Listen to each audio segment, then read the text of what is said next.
Yo, c'est Division. Avant que la vidéo commence, on voulait vous informer qu'on a ouvert un serveur Discord. Le lien est en description. N'hésitez pas à y venir, il y a des salons spéciaux pour le catch. Vous pouvez y faire vos pronostics et même parler de la WWE avec les centaines d'autres membres. En plus, ça vous donnera l'occasion de nous rencontrer, de nous parler, ce qui nous fait autant plaisir qu'à vous. On vous y attend. Allez, sur ce, bonne vidéo. Randy Orton, The Viper, légendaire fils de Bob Orton. Randy est un catcheur avec l'une des prises les plus connues dans le monde entier, le RKO. Mais qui est-il? Qu'a-t-il fait avant et pendant sa période à la WWE? C'est ce que nous allons voir dans ce 4e épisode de Before WWE.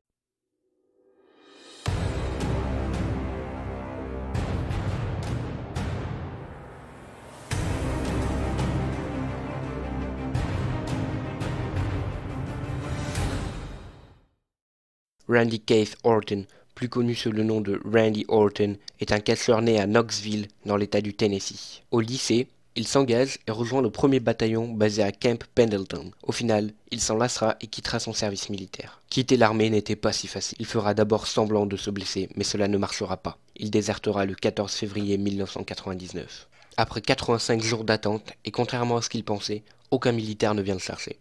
Il retournera de lui-même à son bataillon. Malgré les ordres de son officier, il refusera de reprendre les entraînements. Il sera alors arrêté et mis en prison pour 115 jours et sera ensuite renvoyé pour conduite déshonorante. De 2000 à 2002, Randy Orton s'entraînera pour devenir catcheur à la Mid-Missouri Wrestling Association avec son père. Il ira ensuite de 2001 à 2002 à l'Ohio Valley où il y affrontera John Cena, qui n'était pas encore connu à cette époque. L'une des premières apparitions de Randy Orton à la WWE date de 2002, lors de WrestleMania 18, Fan Access, où il perdra contre Tommy Dreamer. Ses premières apparitions à la télé commenceront presque un mois après le WrestleMania, le 25 avril 2002, à SmackDown. Il y battra Hardcore Valley. Peu de temps après, Randy Orton devient l'un des favoris du public et est placé dans une série de matchs contre Hardcore Valley. Il se blessera à l'épaule et sera en dehors des rings pendant plusieurs mois. Il reviendra finalement sur les rings en janvier 2003 en venant en aide à Triple H, Ric Flair et Batista pour battre Scott Steiner, un rival de Triple H. Ce dernier nomme cette faction Evolution. Le groupe a atteint son apogée à Armageddon en 2003 où tous les titres de Raw étaient détenus par les membres de l'Evolution. Le 15 août à SummerSlam, il bat le champion en titre, Chris Benoit. Il devient alors le plus jeune champion du monde de l'histoire à 24 ans. À la fin du match, Chris Benoit serre la main du nouveau champion pour lui montrer le respect que l'homme devrait avoir. La nuit suivante, à Monday Night Raw, après avoir défendu avec succès le World Heavyweight Championship contre Chris Benoit dans un match revanche, il se fait trahir et exclure de l'Evolution. Triple H révèle toute la convoitise et la jalousie qu'il a pour le World Heavyweight Championship. Il ordonne à Randy Orton de lui remettre le titre en le frappant la tête avec la ceinture. Il perdra le titre un mois plus tard à Unforgiven face à son ancien mentor, Triple H. De nombreuses interventions en faveur de The Game ont eu lieu durant le match. Après la perte de son titre, Randy Orton cherche à se venger et prend donc les membres de l'Evolution par surprise en leur faisant parvenir un gigantesque gâteau dont il est sorti pour humilier et attaquer le groupe. Par la suite, Randy Orton aura eu beaucoup de rivalité et d'amitié. Je vais résumer brièvement de 2006 à 2017 car oui, j'aime sauter 11 ans de carrière moi. Non, plus sérieusement, c'est que j'essaie de prendre les moments les plus forts de sa carrière. Résumer tous les bons moments de celle-ci serait juste impossible. Il y en aurait pour des heures. Par exemple, j'estime qu'il est inutile de parler trop longtemps de ses rivalités contre John Cena, et il est donc normal que je dois en sauter certaines que vous pouviez trouver super importantes. Bref, dans l'ordre on obtient. De 2006 à 2007, il fera alliance avec Edge et aura des matchs contre la D-Generation X. De 2007 à 2008, il aura des matchs contre John Cena et des matchs contre Batista. De 2008 à 2010, il fera partie de The Legacy, avec Cody Rhodes et Ted DiBiase.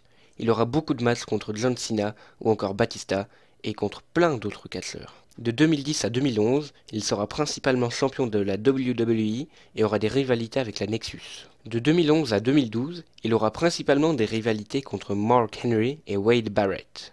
De 2012 à 2013, il aura d'abord une rivalité contre Alberto Del Rio. Puis, à la suite de cela, sa mémorable rivalité avec The Shield. De 2013 à 2014, il aura le World Heavyweight Championship. Il rejoindra The Authority avec quasiment tous les membres de The Evolution dans lequel il avait été trahi quelques années auparavant. The Authority avait principalement comme but de détruire The Shield. Orton fera donc un heel turn. De 2015 à 2016, il explique qu'il a rejoint The Authority uniquement dans le but de les trahir, comme eux avaient fait avec lui 10 ans auparavant. L'expression « la vengeance est un plat qui se mange froid » n'aura jamais été aussi réelle avec Randy Orton. Dans cette même année, il aura principalement une rivalité avec Seth Rollins, puis il se blessera à l'épaule en fin 2015 dans un live show, ce qui fragilisera sa carrière pendant plusieurs mois. De 2016 à 2017, il aura principalement une rivalité contre la Wyatt Family qui s'arrêtera vers WrestleMania 33. En 2017, il aura principalement cette affreuse et longue rivalité avec Jinder Mahal.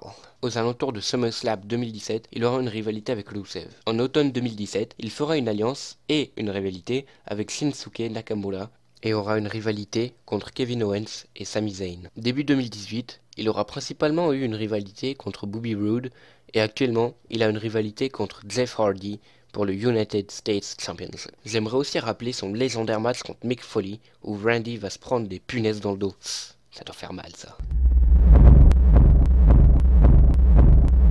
De 2002 à 2018, Randy Orton a eu le temps d'avoir un palmarès irréprochable. À la Ohio Valley Wrestling, il a été 2 fois champion hardcore, ce qui est un record.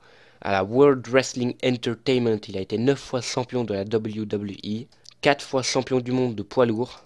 C'est le plus jeune WWE World Heavyweight Champion de l'histoire. Il a été 1 fois champion intercontinental de la WWE, 1 fois champion des États-Unis de la WWE, 1 fois champion du monde par équipe de la WWE avec Edge, 1 fois champion par équipe de SmackDown avec Luke Harper, 2 fois vainqueur du Royal Rumble, 1 fois en 2009 et 1 fois en 2017, vainqueur du Money in the Bank de Raw en 2013, 17e Triple Crown Champion de la WWE, 10e Grand Slam Champion de la WWE. En bref, Randy Orton restera à jamais l'un des plus grands catcheurs de la WWE. Je suis un gros porc, j'ai pété le YouTube gang. J'ai une petite bite, un gros vote pourtant j'ai tout ken. Je bois pas du Sprite, sa mère frérot, je bois du Lipton. Tu veux faire le thug, viens dans l'équipe, faut que tu t'abonnes. Faut que je charbonne, ouais, faut que tu t'abonnes.